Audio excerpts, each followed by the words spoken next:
بسم اللہ الرحمن الرحیم۔ السلام علیکم۔ تاریخ انسانی ہر طرح کے واقعات سے بھری ہوئی ہے،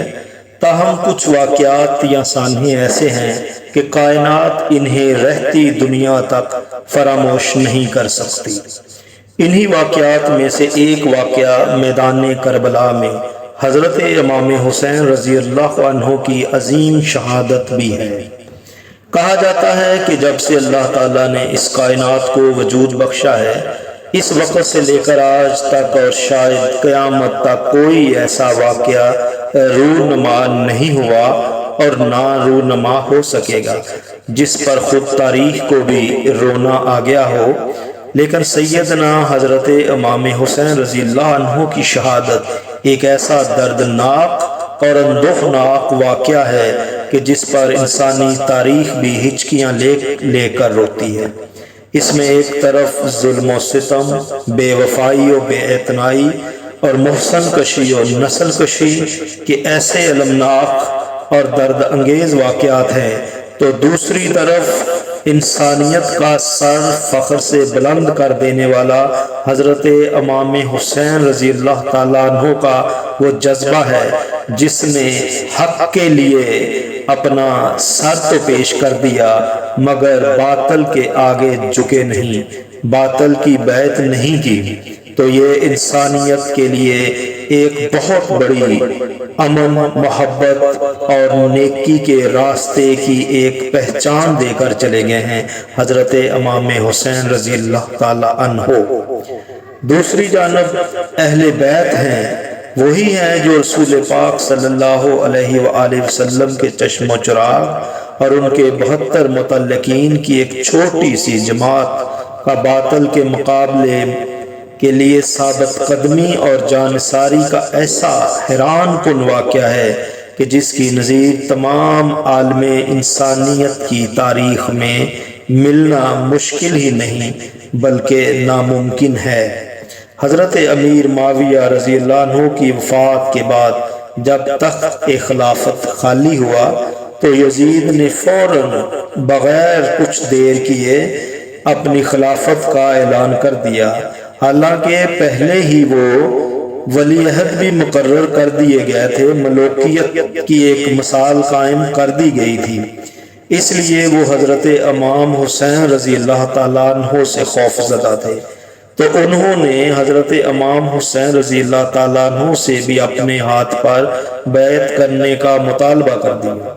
لیکن حضرت امام حسین رضی اللہ تعالیٰ عنہ نے کسی کی پرواہ کیے بغیر اس بات کا سرعام اعلان کر دیا کہ یزید خلافت کا اہل نہیں ہے،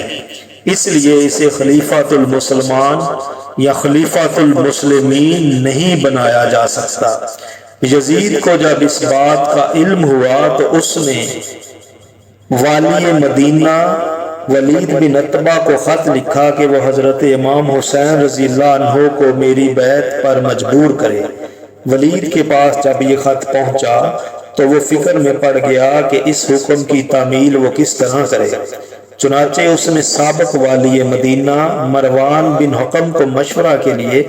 بلا لیا۔ اس نے کہا کہ اگر حضرت امام حسین رضی اللہ عنہ یزید کے ہاتھ پر بیعت کر لیں تو ٹھیک، ورنہ ان کو یہیں پر قتل کر دیا جائے، نعوذ باللہ من ذالک۔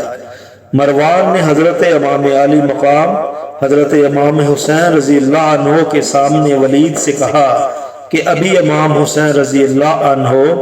تمہارے ہاتھ میں ہے، اس لیے ان سے درگزر نہ کرو، اگر یہ تمہارے ہاتھ سے نکل گئے تو پھر دوبارہ کبھی تمہارے ہاتھ نہیں آئیں گے۔ لیکن ولید ایک عافیت پسند شخص تھا، اس نے مروان کی بات کی پرواہ کیے بغیر سید الشہداء حضرت امام حسین رضی اللہ عنہ کے لیے راستہ کھول دیا اور وہ واپس چل پڑے۔ مروان نے ولید کو ملامت کیا کہ تو نے موقع ضائع کر دیا، مگر ولید نے کہا کہ اللہ کی قسم میں امام حسین رضی اللہ عنہ کو قتل کرنے سے ڈرتا ہوں، کہیں ایسا نہ ہو کہ قیامت کے دن وہ اپنے خون کا مطالبہ مجھ سے کر دیں، اس لیے کہ امام حسین رضی اللہ عنہ کے خون کا مطالبہ جس کی گردن پر ہوگا وہ قیامت کے دن نجات نہیں پا سکے گا۔ چنانچہ حضرت امام حسین رضی اللہ عنہ اپنے اہل عیال کو لے کر مدینہ منورہ سے نکل کر مکہ مکرمہ کی طرف چل دیے اور وہیں جا کر پناہ گزین ہو گئے۔ یزید کو جب ولید کے عفو درگزر کا علم ہوا تو اس نے انہیں مدینہ سے معزول کر دیا۔ اہل کوفہ کو جب اس بات کا علم ہوا کہ حضرت امام حسین رضی اللہ تعالیٰ عنہ نے یزید کی بیعت سے انکار کر دیا ہے تو کچھ حضرات سلمان بن سرد غزائی کے مکان پر جمع ہوئے اور حضرت امام حسین رضی اللہ تعالیٰ عنہ کو خط لکھا کہ ہم بھی یزید کے ہاتھ پر بیعت کرنے کے لیے تیار نہیں ہیں، آپ فوراً کوفہ تشریف لے آئیں، ہم سب آپ کے ہاتھ پر بیعت کر لیں گے۔ اور یزید کی طرف سے مقرر کیے ہوئے کوفہ کے امیر حضرت نعمان بن بشیر رضی اللہ عنہ کو یہاں سے نکال دیں گے۔ اس کے دوران 2 دن بعد ان لوگوں نے اسی مضمون کو ایک خط کی صورت حضرت امام حسین رضی اللہ تعالیٰ کی طرف لکھا اور چند دوسرے خطوط بھی آپ کے پاس بھیجے جن میں یزید کی شکایات اور اس کے خلاف اپنی نصرت و تعاون اور آپ رضی اللہ عنہ کے ہاتھ پر بیعت کا یقین دلایا گیا تھا۔ علاوہ ازیں چند وفود بھی آپ رضی اللہ عنہ کی خدمت میں بھیجے جن سے متاثر ہو کر حضرت امام حسین رضی اللہ عنہ نے بڑی حکمت و دانش مندی سے یہ کام کیا کہ بجائے خود جانے کے اپنے چچا زاد بھائی حضرت مسلم بن عقیل رحمت اللہ علیہ کو روانہ کر دیا کوفہ کے لیے، اور ان کے ہاتھ یہ خط لکھ کر اہل کوفہ کی طرف بھیجا کہ میں اپنی جگہ اپنے چچا زاد بھائی حضرت مسلم بن عقیل رضی اللہ عنہ کو بھیج رہا ہوں، اجازہ لے کر مجھے ان کی اطلاع دیں، اگر حالات درست ہوئے تو میں فوراً کوفہ پہنچ جاؤں گا۔ حضرت مسلم بن عقیل رضی اللہ عنہ نے جب چند دن کوفہ میں گزارے تو انہیں اندازہ ہوا کہ یہ لوگ واقعتاً یزید کی بیعت سے متنفر اور حضرت امام حسین رضی اللہ عنہ کی بیعت کے لیے بے چین ہیں۔ چنانچہ انہوں نے چند ہی دنوں میں اہل کوفہ سے 18,000 مسلمانوں کی بیعت حضرت امام حسین رضی اللہ عنہ کے لیے حاصل کر لی اور حسب ہدایت حضرت امام حسین رضی اللہ عنہ کو کوفہ آنے کی دعوت دے دی۔ جب لوگوں میں یہ خبر مشہور ہوئی کہ حضرت امام حسین رضی اللہ عنہ نے کوفہ جانے کا عزم کر لیا ہے تو بجز حضرت عبداللہ بن زبیر رضی اللہ عنہ کے اور کسی نے آپ کو کوفہ جانے کا مشورہ نہیں دیا، بلکہ بہت سے حضرات آپ رضی اللہ عنہ کی خدمت میں حاضر ہوئے اور آپ کو یہ مشورہ دیا کہ آپ کوفہ ہرگز نہ جائیں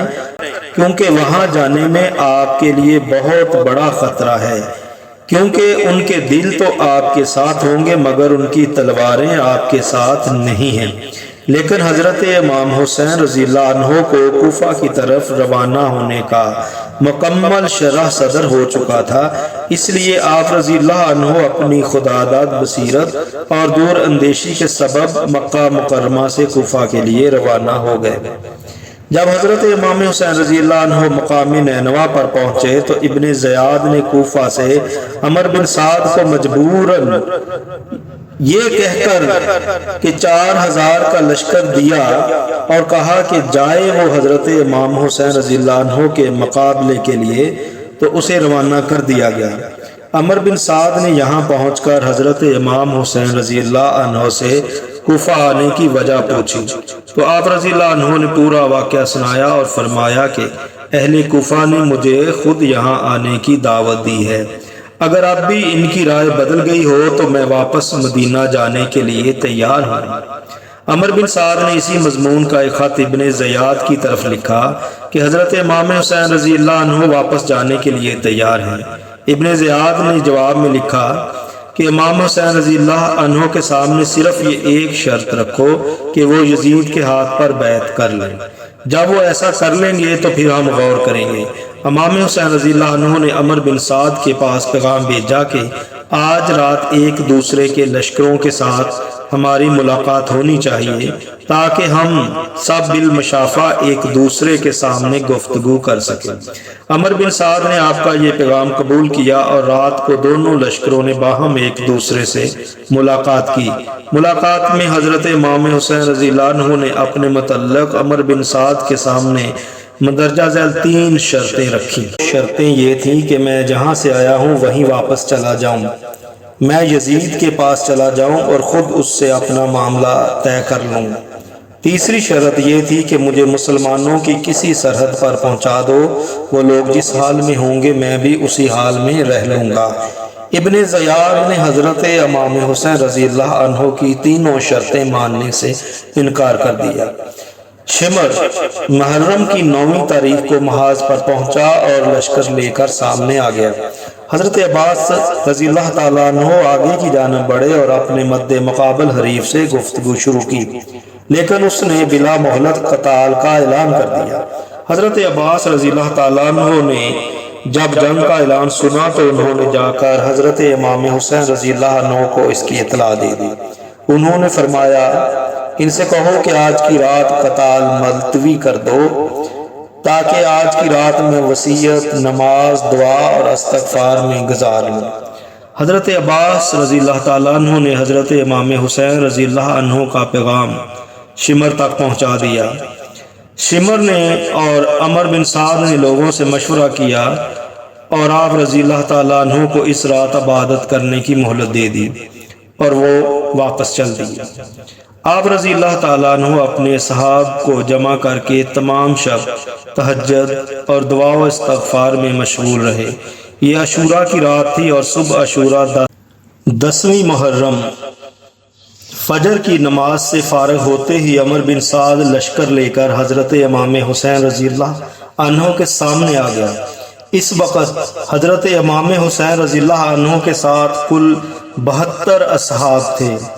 جن میں سے صرف 32 گھڑ سوار اور 40 پیادہ تھے۔ چنانچہ آپ رضی اللہ تعالیٰ عنہ نے اپنے تھوڑے سے اصحاب کے ساتھ بھی ہزاروں کے یزیدی لشکر سے مقابلہ کیا۔ یہاں یہ بات واضح رہے کہ عرب کی لڑائی کے دستور کے مطابق پہلے ایک شخص کا ایک شخص سے مقابلہ ہوتا تھا۔ انفرادی مقابلے میں جو جیت تھی، جو پلہ تھا، وہ حضرت امام حسین رضی اللہ عنہ کے افراد کا، صحاب کا باری تھا، اور یزید کا لشکر یہ دیکھ کر دم بخود ہو چکا تھا، لہٰذا انہوں نے بغیر کسی مہلت کے سرعام جنگ کا اعلان کر دیا۔ اور کیا خوب کسی نے کہا ہے، چڑھ جائے کٹ کے سر تیرا نیزے کی نوک پر، چڑھ جائے کٹ کے سر تیرا نیزے کی نوک پر، لیکن یزیدیوں کے اطاعت نہ کر قبول۔ حسین تم نہ رہے تمہارا گھر نہ رہا، حسین تم نہ رہے تمہارا گھر نہ رہا،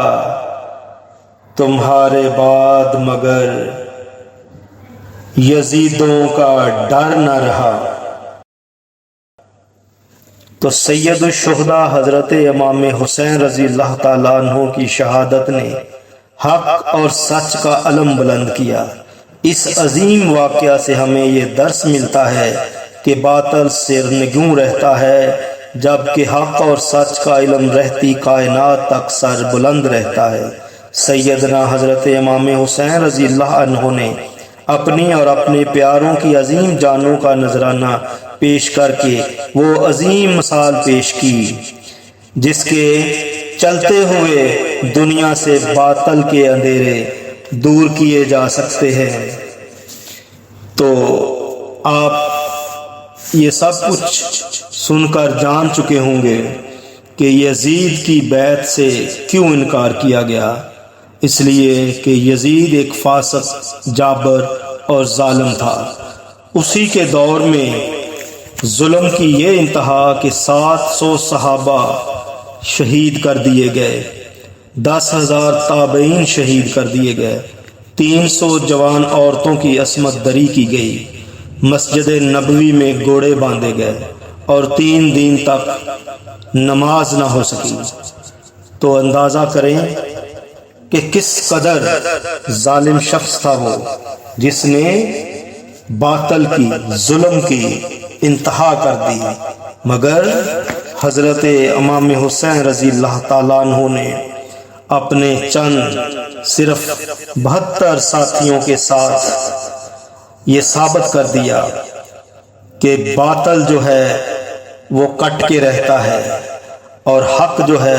وہ رہتی دنیا تک قائم رہتا ہے۔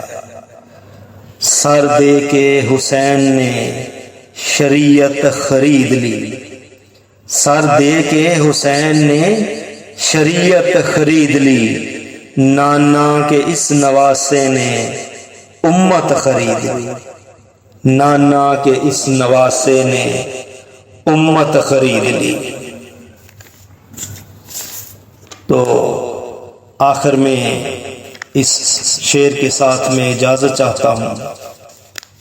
انسان کو بیدار تو ہو لینے دو، انسان کو بیدار تو ہو لینے دو، ہر قوم پکارے گی